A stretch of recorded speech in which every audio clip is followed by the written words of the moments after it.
কারোর অনেক আছে কিন্তু খায় না বা খাওয়ার আগ্রহ নেই, আবার কারোর খাওয়ার আগ্রহ আছে কিন্তু পাওয়ার সুযোগ নেই।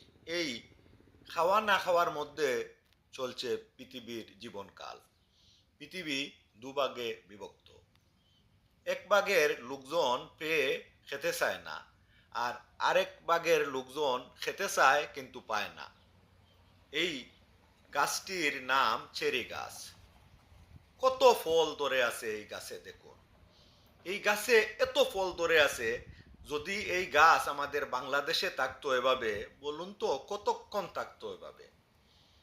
কিন্তু রাস্তার ধারে বেড়ে ওঠা এই গাছটির মধ্যে প্রচুর পরিমাণে চেরি ফল ধরে আছে, কেউ খায় না, এদিকে কেউ তাকায়ও না। আর আমাদের বাংলাদেশের লোকজন এই ফলটি পাচ্ছে না।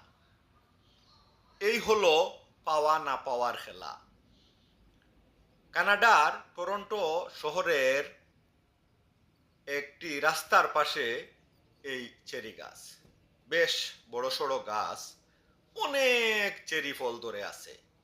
চেরি ফল পাকছে, ফল পেকে নিচে পড়ছে, কিন্তু কেউ যে পেড়ে খাবে এই সময় নেই বা কারো আগ্রহও নেই। তাই বলা যায় যে যাদের আছে বুড়ি বুড়ি আছে, এরা খেতে চায় না। আর যাদের নেই তাদের একেবারেই নেই, তারা খেতে পায় না। আমাদের বাংলাদেশের মানুষজন এসব ফল পেলে কি করতো একবার চিন্তা করেন।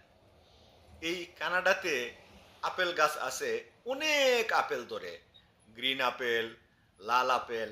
এই আপেলগুলো গাছে ধরে ফল পেকে নিচে এমনি এমনি পড়ে, কেউ একজন পেড়ে খায় না। একই অবস্থা এই চেরি ফলের। কত মজাদার ফল এই চেরি ফল, মিষ্টি ফল, কিন্তু এই যে গাছটিতে, রাস্তার ধারে গাছ, এই রাস্তার ধারের গাছটিতে এত ফল ধরে আছে, কেউ এদিকে তাকাচ্ছেও না, খাচ্ছেও না। এমনি এমনি হয়তো পাখি দু একটি ফল খেতে পারে, না হয় এমনি ফল নিচে পড়ছে। আর আমাদের দেশের লোকজন আফসুস করে একটা ফলের জন্য। এমনও আছে যে সে জীবনেও এই চেরি ফলটি খায়নি। আহারে। আর এই কানাডাতে ফল গাছ ভরে আছে ফলে, কেউ খাচ্ছে না এই ফল। কত তফাৎ এই পৃথিবীর মানুষের মধ্যে, দেখুন, মানুষে মানুষে কত তফাৎ। কেউ পায় খায় না, আবার কেউ পায় না, তার খাওয়ার আগ্রহ আছে। ঠিক এই চেরি গাছের মতো, এই গাছটি ফল পেকে পেকে নিচে পড়ছে, কেউ খাচ্ছে না।